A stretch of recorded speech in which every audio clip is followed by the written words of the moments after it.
Les 68 arts sont beaucoup plus variés, beaucoup plus divers qu'on le dit. D'abord, il y a eu une forme de notabilisation de certains 68 arts, dont je fais un peu partie, qui ont été mis en avant par certains ouvrages ou par le rôle supposé qu'ils ont eu à un moment. Mais il y a eu des tas de 68 arts très variés. Et ça aussi, on passe sous silence, cette dimension. Voilà. Qu'est-ce que je voulais dire d'autre? Je voulais dire aussi que dans la sortie de Nicolas Sarkozy, il y a aussi quelque chose qui ressurgit, qui est un truc ancien, qui est la vieille haine pour 68 qui existe dans les classes dominantes, ou qui existe chez les conservateurs, et qui existait depuis juin 68. La peur panique qu'ont eu les ministres qui brûlaient l'archive, qui étaient prêts à se tirer, tous ces gens-là ont eu une peur panique en 68. Et cette peur panique a subsisté. Il y a eu des tas de gens qui ont eu peur en 68. Qui ont eu peur, il y avait y compris même à gauche. À gauche, il y a eu des gens qui ont eu peur en 68.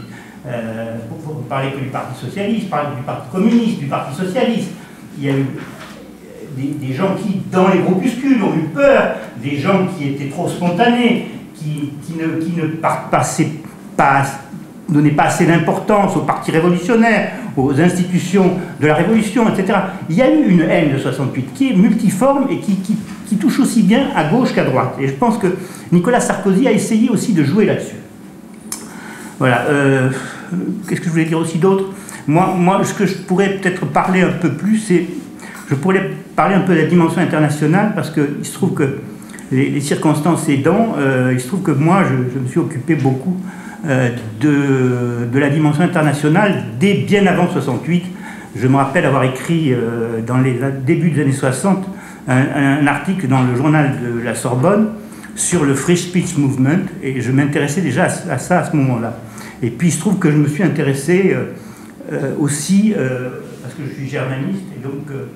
c'est une espèce qui était déjà rare, qui est de plus en plus rare.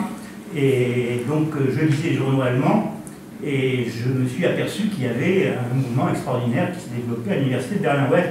Et je me suis retrouvé face à l'incompréhension totale de mes amis de l'UNEF qui me disaient « Qu'est-ce qui peut se passer en Allemagne? Ça rien. Qu'est-ce que c'est ?» Et je demandais, moi, j'avais 19 ans, moi, je demandais d'aller faire un tour là-bas, d'aller voir ce qui se passait sur place. Et finalement, on m'a, à l'occasion d'une invitation de la République démocratique allemande pour le 20e anniversaire des accords de Potsdam, l'UNEF qui n'avait pas un rond, était invité à Berlin-Est, et donc on m'a dit, bah, tiens, puisqu'il t'invite, tu y vas. Et donc je suis allé, donc j'allais toute la journée au congrès, écouter des discours très emmerdants, et le soir, je faisais le contraire, je passais à l'ouest. Et j'allais rencontrer les gens de l'Université libre de Berlin-Ouest. Et je me suis occupé d'organiser, grâce à l'Office franco-allemand, dont je ne saluerai pas assez les services, y compris notamment financiers, un jumelage entre l'ASTA de l'Université libre et la FGEL, l'organisation de l'UNEF Sorbonne.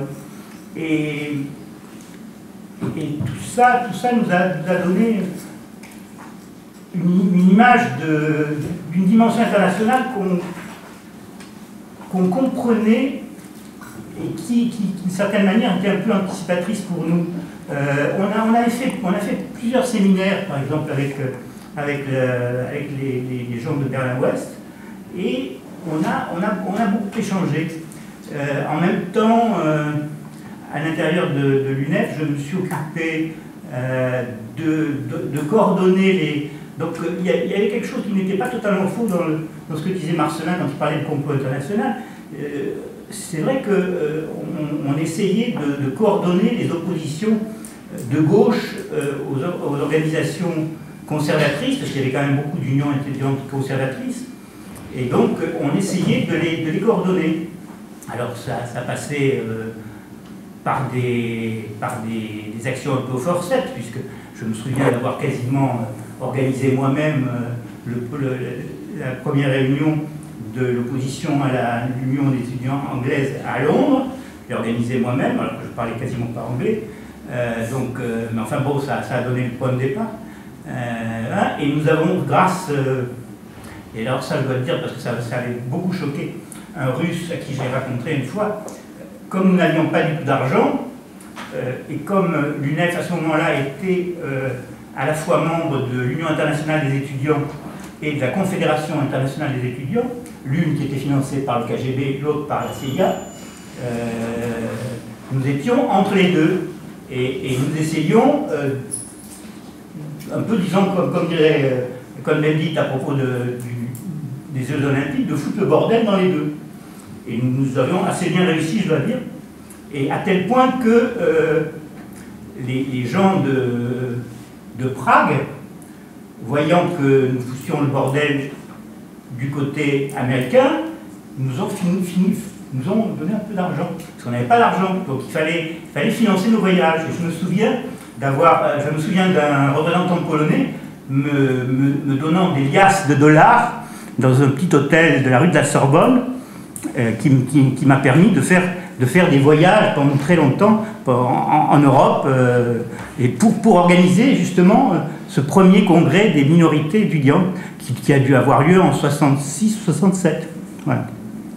Donc il y avait quand même un petit complot étudiant, un petit complot international.